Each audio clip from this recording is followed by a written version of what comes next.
अभिनंदन में आप भी मेरे स्वर में अपना स्वर मिला दीजिए। अभिनंदन के अभिनंदन में आप भी मेरे स्वर में अपना स्वर मिला दीजिए। और यदि हो आपके बाजुओं में दम तो अभिनंदन के लिए आकाश भर तालियां बजा दीजिए। मित्रों, चार पंक्तियां विदाई की पढ़ना। इंडिया के कुछ लोगों को पकड़ा और जो उनसे उगला उन लोगों ने, उन्होंने कहा कि हम भारत को 2047 तक इस्लामिक राष्ट्र बनाना चाहते हैं। 2047 तक जो लोग भारत को इस्लामिक राष्ट्र बनाना चाहते हैं, तब मैं एक ऐसे चरित्र की आवश्यकता आप, लेकिन उस फौलादी चरित्र ने अकबर के आगे मस्तक नहीं झुकाया। मैं सिर्फ इतना सा कहना चाहता हूं कि आप लोगों को भी, हिंदुस्तान को भी अब महाराणा प्रताप के चरित्र को हमारे बीच अपने अंदर उसको जगाना पड़ेगा। तब ये पीएफआई के इरादे नेस्तनाबूद हो सकते हैं, वरना नहीं होंगे। तब कहना चाहता हूं कि फौलाद के सांचे में ढला था, उस सिंहनी की गोद में पला था। फौलाद के सांचे में ढला था, वो सिंहनी की गोद में पला था।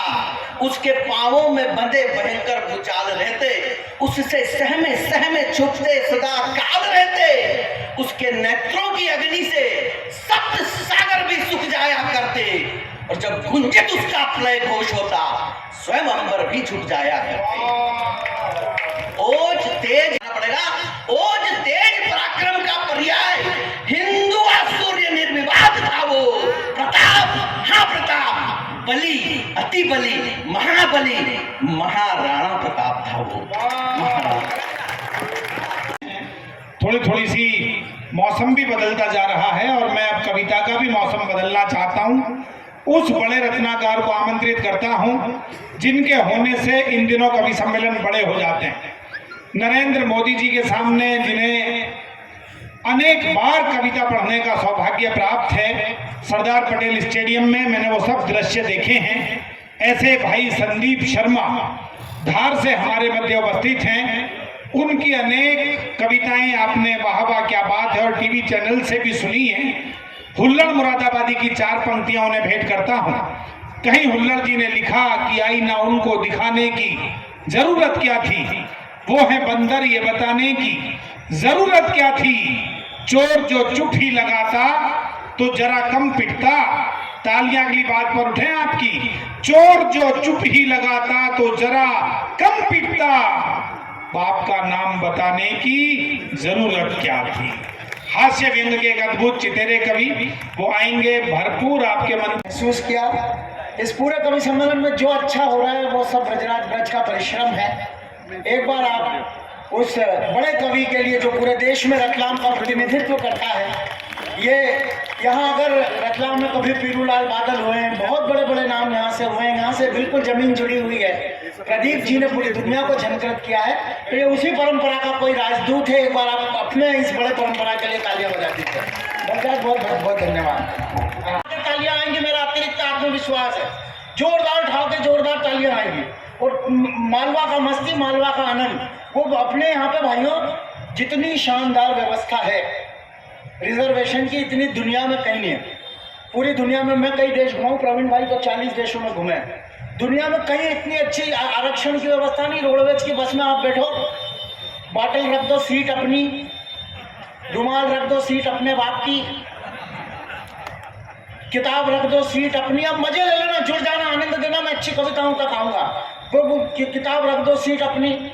वो एक डोकरी चढ़ी अपने मालवा की, समझ लो रतलाम की कहीं की, रामपुर की।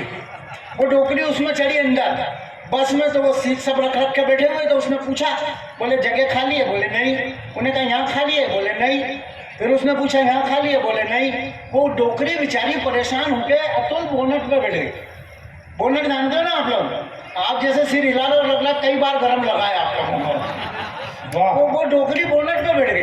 अब वो बोनट पे जैसे बैठी तो एक सुंदर सी लड़की चढ़ी, प्रेरणा जैसी सुंदर, एकदम 20-22 साल 25 साल की लड़की ऊपर चढ़ी। उसने पूछा, बोले ये जगह खाली है? जैसे ही उसने पूछा सीट खाली है, तो कोई ने बॉटल हटा ली, कोई ने अपनी किताब हटा ली, कोई ने पेपर हटा लिया, बोले हाँ हाँ हाँ यहाँ बैठो, हाँ हाँ यहाँ बैठो। वो ऐसे दृश्य देखा तो वो लड़की इतराने लग गई, बोले नहीं, नौकरी बोलती है वहां से बोनट पे से, बैठी जा रानी बैठी जा, 10-20 साल बाद तो थारे भी बोनट पे बैठ गए।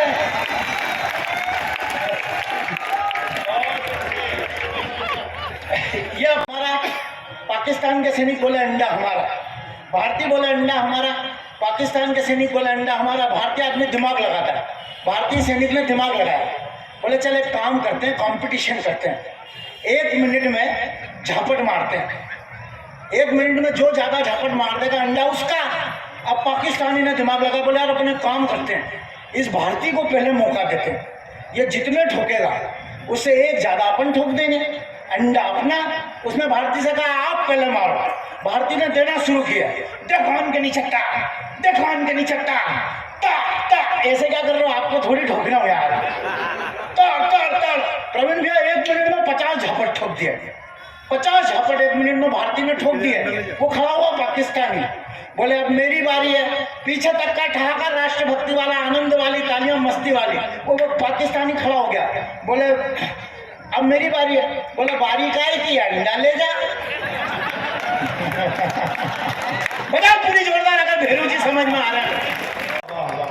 ये जितने लाइन में लगे हैं सब इस बच्चे के बाप हैं। तालिबान एक गाली देता हूं दोस्तों, और गाली पूरे दिल से दियो तो पूरी शक्ति से गालियां देना। ये आपकी भाषा ना हो, आपका आक्रोश हो।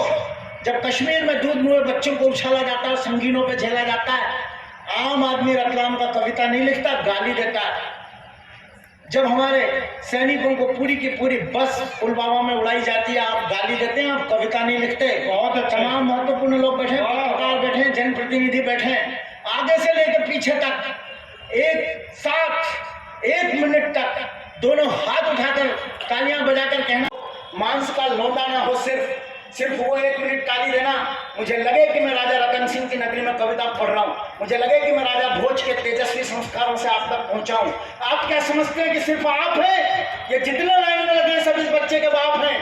तालिबान, चीन, अमेरिका के बाप हैं। तालिबान, चीन, अमेरिका कई निगहबान हैं, सबका बाप की औलाद का नाम पाकिस्तान है।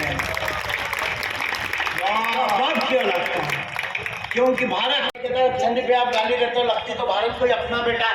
मैंने कहा क्योंकि भारत अपना देश, भारत माता का बेटा। पूरा सदन बजा दो एक बार, मुझे लगे कि मैं कुछ कर रहा हूँ ठीक ठाक। बहुत अच्छे, बहुत अच्छे। आपकी तालियां बजेगी तो लगेगा कि मैं जिस टाइम का टेंशन नहीं है। तो असली टेंशन क्या है मालूम है? असली टेंशन फंसा लुगाई का। ये क्या सही में? हाँ, ये महिलाएं आपको क्या लग रहा है ये कम बुद्धिमान है? ये बहुत तेज, बहुत बुद्धिमान। वापिस आया तो साले के होंठ जले हुए। मैंने पूछा, मैंने कहा यार तू तो पत्नी को छोड़ने गया था, तेरे होंठ जले हुए? बोले जल्दी जल्दी में खुशी के मारे इंजन चूम क्या क्या। बहुत अच्छे, वाह वाह। पत्नी आपस में झगड़ा कर रहे होटल की 7वीं मंजिल पे। 7वीं मंजिल पे पति पत्नी झगड़ा करे तो वो उसने फोन किया पति ने नीचे रिसेप्शन पे, बोले भाई साहब मेरी, और तुम भी पीछे ऊपर आई, ऐसा बताओ तो मरेगा भी कौन। इतना सुंदर है कि मेरी पत्नी ने मचा दिया हंगामा, कहने लगी आपके साथ स्वर्ग में नहीं आऊंगी तो मैं ढूंढ के कौन देगा आपका पछाने। इतनी अच्छी जगह पे बजाने का क्या काम है?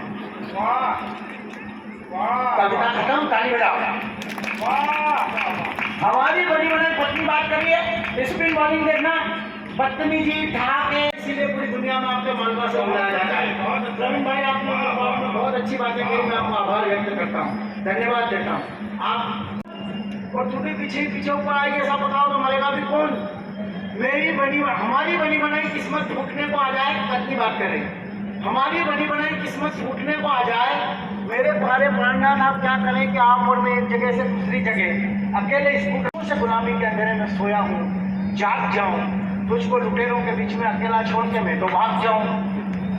इतना अच्छा मौका हो तो कौन चुके, इतनी गोल्डन अपॉर्चुनिटी पे कौन रुके, अपनी ये फिल्म हिट जाए, मैं तो तुझे नहीं पीट सका, हो सकता है लुटेरे ही पीट। अच्छी आज़ादी आई, मैं जाने कब इस देश में अच्छी आज़ादी आई, और आपने जिस तरह प्रतिसाद दिया दो प्रसिद्ध कविताएं सुना के अपनी ये लीला समाप्त करता हूँ। मैं भी समय का मान करता हूँ, बड़े लोगों का मान करता हूँ। आप बहुत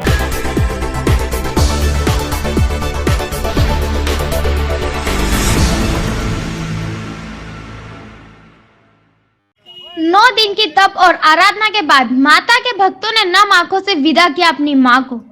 नवरात्रि के समापन पर आज प्रातः 5 बजे से ही माता जी की विदाई की बेला को लेकर सभी गरबा पंडालों की विदाई आंखें नम हो गई थी। सभी ने अपनी मां की 9 दिन तक आराधना की और कई लोगों ने तपस्या भी की और कुछ लोगों ने अपने विभिन्न आदतों से 9 दिन तक छुटकारा भी पाया।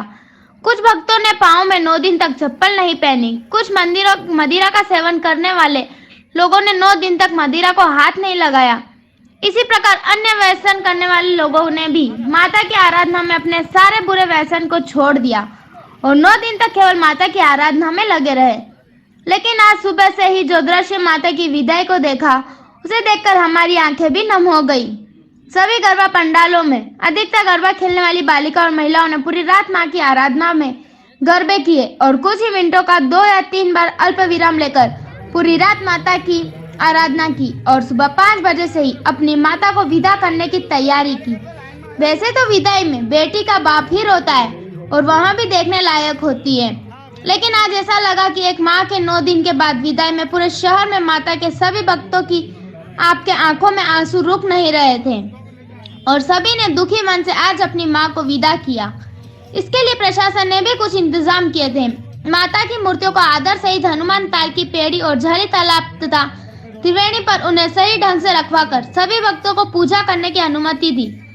भक्तों ने अनुमति पूजा इन स्थानों पर की और अपनी मां को पानी के छींटे मारकर एक सांकेतिक रूप से उन्हें पानी में प्रवाहित किया।